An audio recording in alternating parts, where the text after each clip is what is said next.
Howdy everybody. We are here today to talk about my number 3 thing to do in Galveston when I'm there. Now before we talk about that, let me just say that I'm not being able to put these videos out as rapidly as I had hoped to. And we're rapidly approaching the date that the Battleship Texas is going to move to Galveston to the dry dock. So after this one, I'm going to start doing 5 things each video that there are to do in Galveston. I'll run through them in rapid succession so the video's not real long. So this is the last of the 3, which in the beginning I said was going to be 5, but has, through necessity of time, been shrunk down to 3. And then we will start with videos of 5 things to do in Galveston. Not necessarily in any particular order, just these first 3 are my favorite things to do myself. Yours are probably going to be 3 different things or 5 different things. You're definitely going to have different things that you enjoy doing in Galveston that are different from mine. But for anybody that's coming from out of town, I would highly suggest that you catch these 3 and then start exploring the others. Now, my number 3 place to visit when I go to Galveston is Seawolf Park. Now let me tell you a little bit about Seawolf Park. At Seawolf Park you will find 3 ships. It appears to be 2, and in fact it is 2, but nearby there is a 3rd fairly historic ship that I'll tell you about later on in this video. Ship number 1 at the park is the USS Stuart, a DE, destroyer escort. Destroyer escorts were a little bit different from your typical destroyer. They were built lighter with different weapons, and they were built with the intent to make them a losable asset. Not real expensive. They were intended to escort ships from America overseas, and if necessary be lost in the process.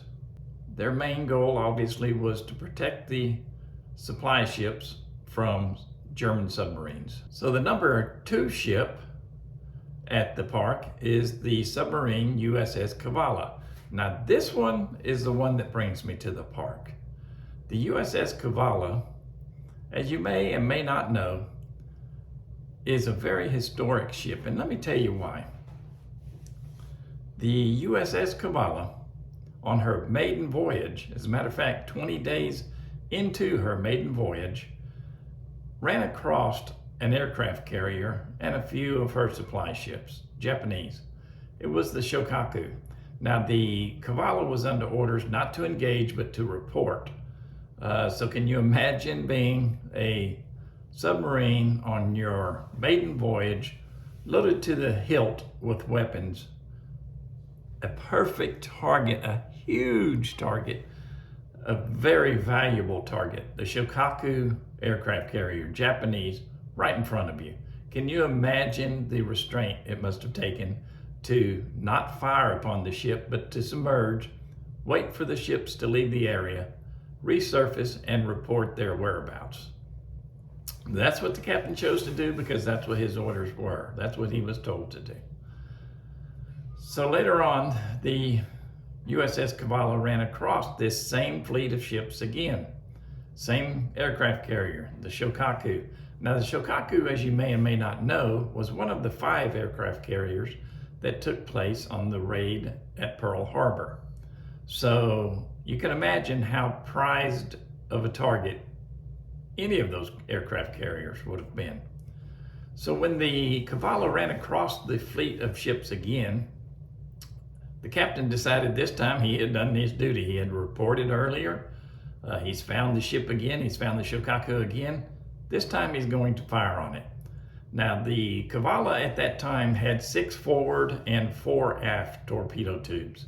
He loaded all 6 forward torpedo tubes, and in the style of James T. Kirk, just like this. Fire everything we've got. Yes, sir. He fired all 6 torpedo tubes. They were fired to be set at 15-foot depth and fire 8 seconds apart from each other. So the first two fired at periscope depth. Then they realized that 2 Japanese destroyers were headed towards them, and they started to dive. The other 4 fired as they were diving and had to, of course, come up to their 15-foot depth and head towards the target.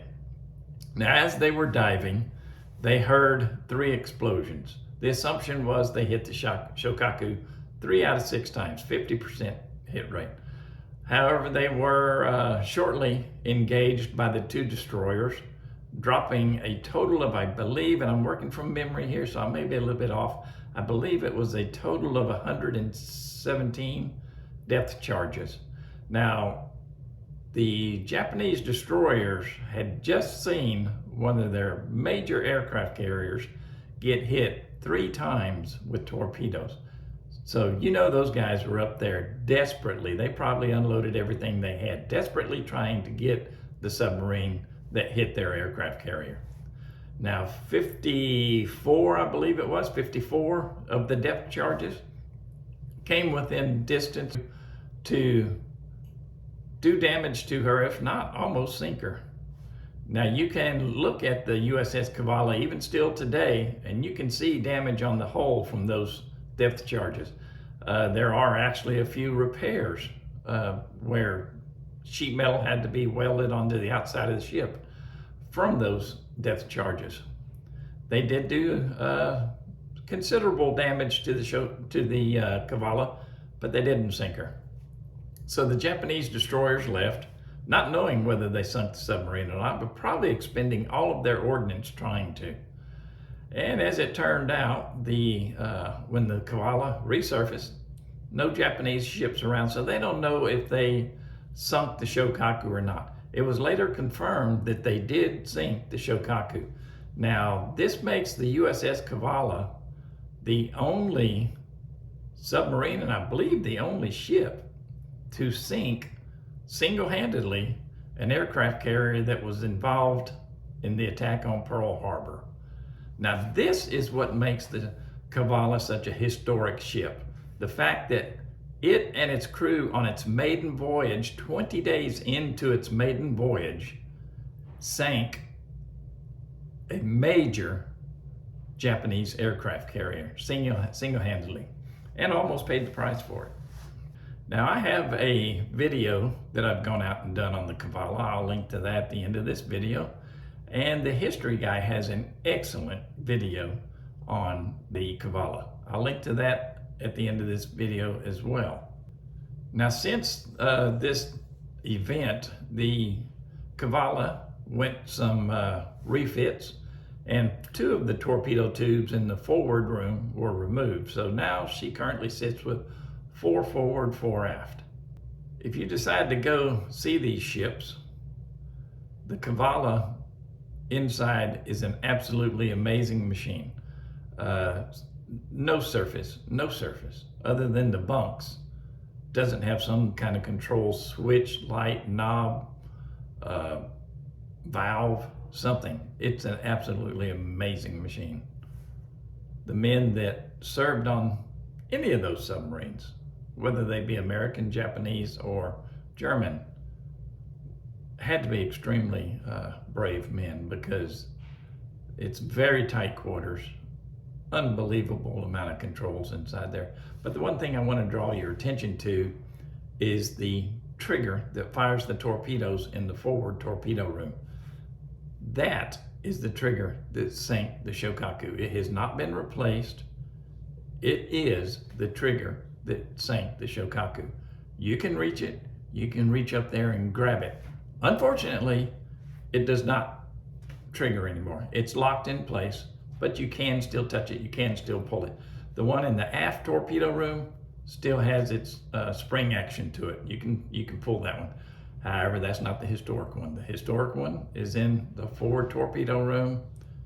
It's you can find it, but when you're facing the torpedo tubes, up and to your right, and it's easy to see. It's easy to reach, and it's easy to grab and imagine the historical event that it played a part in.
Now the third ship that's there, that's not really a part of the park, but if you're standing on the northern end of the park, look out into the water, you will barely see the deck of a ship that is an old steamship, the SS Selma.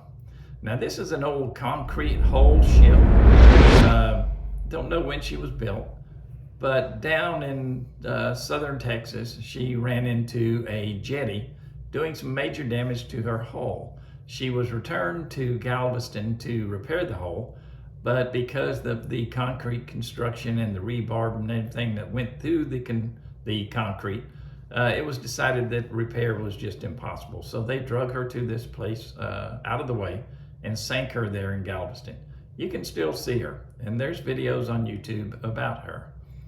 Now, she was not a historic ship in any way, other than she was one of the few ships that was produced with a concrete hull. What you really want to see, what I really wanted to see, and still go see at Seawolf Park, is that historic USS Kavala submarine. That one, you got to go in. That one, you got to see. All right, I appreciate everybody coming along. I hope you get to go see these ships, especially the Kavala. And in my next video, we're going to rapidly cover 5 things to do in Galveston, because the move date is probably just 4 to 6 weeks away. Fingers crossed. All right, we'll be seeing you folks next time. Thanks for stopping by. One last thing. Don't forget to drink your daily helping of root beer. This one's a nice IBC. Mass-produced root beer, not the best, but it's okay. Check for craft root beer. Drink craft whenever you can. The rest of the time, drink craft. It's better than water. The SS, what's the name of that ship? The SS